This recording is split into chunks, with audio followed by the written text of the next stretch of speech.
Նարեկ Կարապետյանին դիմում են իշխանական պատգամավորները, հաճախ ձեր եղբորն են հիշատակում եւ նաեւ ձեր իշխանությունը կապում են նախորդ իշխանությունների հետ։ Ինչու է այս մարտավարությունը ընտրել, ինչպես նաեւ ձեր թիմակիցները հաճախ դժգոհում են ելույթներ ընդհատելու հարցում։ Այս իրավիճակում բարեվարկությունը ինչքան երկար կպահեք։ Հասկանում եք, իրենք մեր նկատմամբ տարիներ շարունակ, տարուց ավել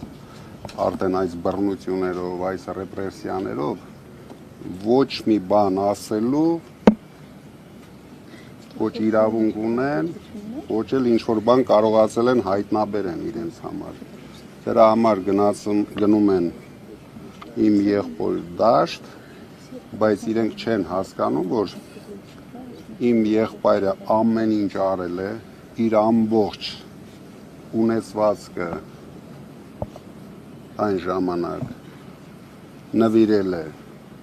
բարեգործության, իմ եղբայրը մի մարզում միայնակ ավելի շատ ձայն է հավաքել, քան իրենց ամբողջ կուսակցությունը Փաշինյանի գլխավորությամբ։ Պարոն Կարապետյան, այսինքն իրենք ինչ խոսելու բան ունեն։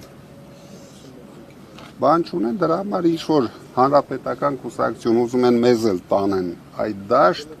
որ ինչ-որ թեմա մեր շուրջը կարողանան արծարծեն կամ ինչ-որ խոսույթներ։ Բայց մյուս թեման, որ արծարծվում է ձեր շուրջ, շարունակ ռուսական այսպես ազդեցությունն է, շարունակում են ասել ամբիոնից նաև, որ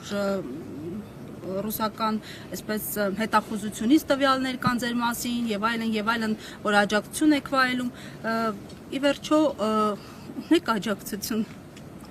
Ես հարգանք ունեմ, ինձ թվում է թե Ռուսաստանում, թե Հայաստանում, ինչը որ ընտրությունների արդյունքները ցույց տվեցին։ Դրա համար իրենք թող մտածեն, որ իրենց տներում հարգանք չունեն։ Այսինքն քաղաքացիների մակարդակով հարգանք։ Իրենք իշխանություններին են վերագրում, իշխանությունների մակարդակով, հեսա տեսնենք, վազելով կգնա։ Հիմա տեսնեք ով իշխանությունների մակարդակով աջակցություն ունի։ Պարոն Կարապետյան, դուք 100 ուսանողների հավաստագրեր եք նվիրել ուսման վարձավճարների։ Հասցրել եք այդ երեխեքի հետ շփվել, ճիշտ է տպավորություն։ Կիսվեք։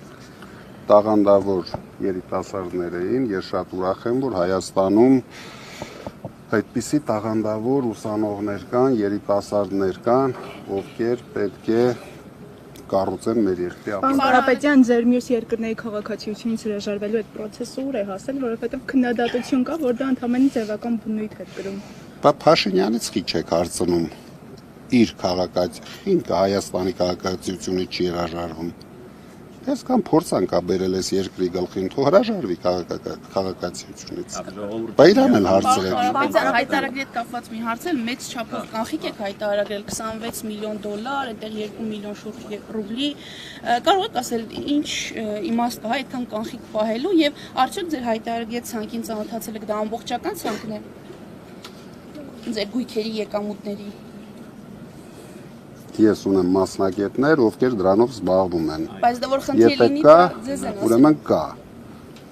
Եթե չլինի, դուք ծանոթացել եք ԿԿՀ ներկայացված։ դեռ ոչ։